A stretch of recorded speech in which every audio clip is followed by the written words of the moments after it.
Hello, everyone. Hi. Hey. Oh, hey. Okay.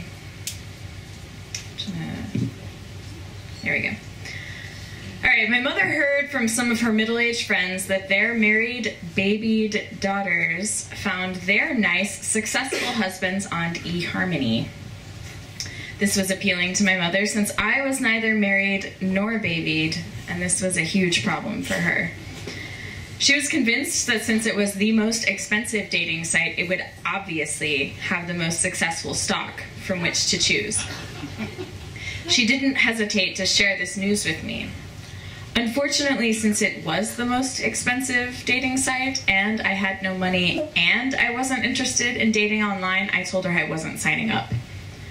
Several days later, a check arrived in the mail for $150.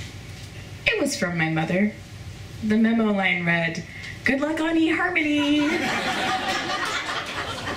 Fine, mother, fine. I, like most of us who have tried online dating, signed on with low expectations and lots of shame. I was mortified that I had become one of those pathetic people who had to go online to find love, and moreover, that this mission was funded by my mother. Regardless, I'm a woman over 30 who's tired of the bar scene, so I sucked up my pride and I logged on. The questionnaire took 3 days to complete. You'd have to fill out less paperwork to adopt a baby. The first guy I went out with was a lawyer. My mother was pleased. He drank 5 scotches and 6 beers at dinner, then proceeded to drunk text me all night long that I was a bitch and a tease. The second guy was also a lawyer. It went well until I called him one night in the middle of the World Series to ask why I hadn't heard from him in a few days. He sighed loudly into the phone and shouted at me that he'd need to put on his jazz shoes and think like a girl.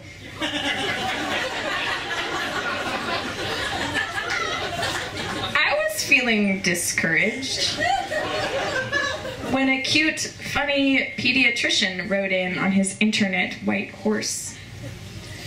He had gone to an Ivy League school.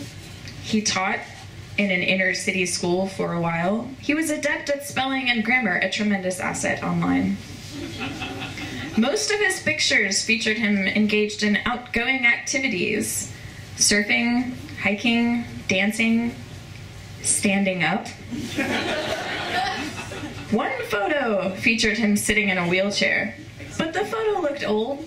His hair was split down the middle like boys wore it in the 90s. So I figured maybe he was in a wheelchair for a period of time, but that he'd recovered. And if that was the case, it seemed like the kind of thing that would build character. An outgoing, articulate teacher-turned-doctor with strong character. I became convinced that I would become one of those really obnoxious online dating success stories. But then, of course, I started to mildly panic. What if he was currently in a wheelchair? I mean, surely that's the sort of thing someone might mention in his profile, especially if most of his photos featured him actively using his legs. I assumed that if he were in a wheelchair, he'd come out and say it. I consulted a couple of friends, and they said things like, "I knew a girl once who married a guy who was paralyzed from the waist down, and they have the perfect life together." Or, "He's so great over email, I'd do it."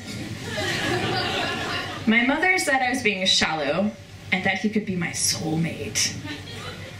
I wondered how he'd get into my apartment. There were so many stairs.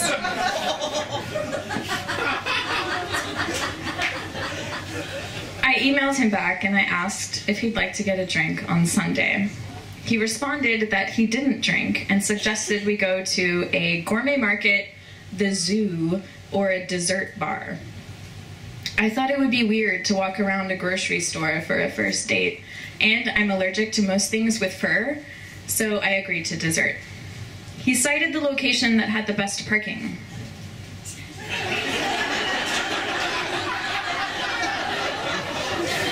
"I'm easy to find," he joked. "I'm the real good-looking dude." When I got to the restaurant on Sunday, there were screeching 4-year-olds at a birthday party running rampant.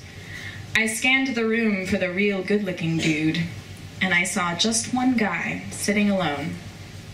He was very much in a wheelchair, hunched over to one side, but strapped in securely.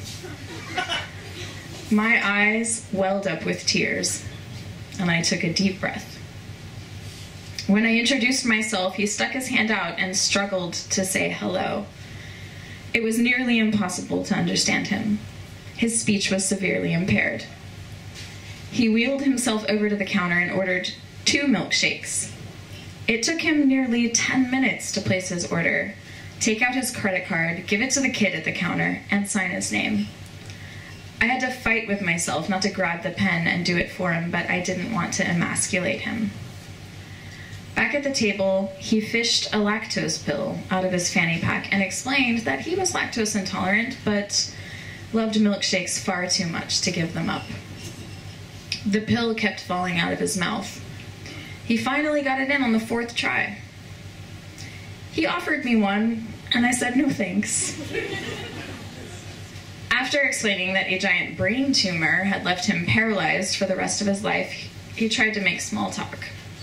Did I like my job? It sounded so cool. Did I like milkshakes? He loved milkshakes. Did I have siblings? He had one. After nearly 2 hours, I found an appropriate sliver of opportunity to excuse myself. I asked if he wanted me to wait with him until his caretaker arrived. He said no, so I left him there with his chocolate milkshake. I got into the car and I cried for a whole hour. A half hour later, I got this email. It was great to meet you today. The place got all nice and quiet after the party left, and I think right after you left. The kids were cute, but a bit screechy. Would I be wasting my time to ask you out again? And I lied. It was really great to meet you too. I have to be honest. I am having some unresolved issues with my ex and don't feel ready to be dating right now. So I am going to have to politely decline a second date. Thanks again for a lovely time. That night, I canceled my eHarmony account. Thank you.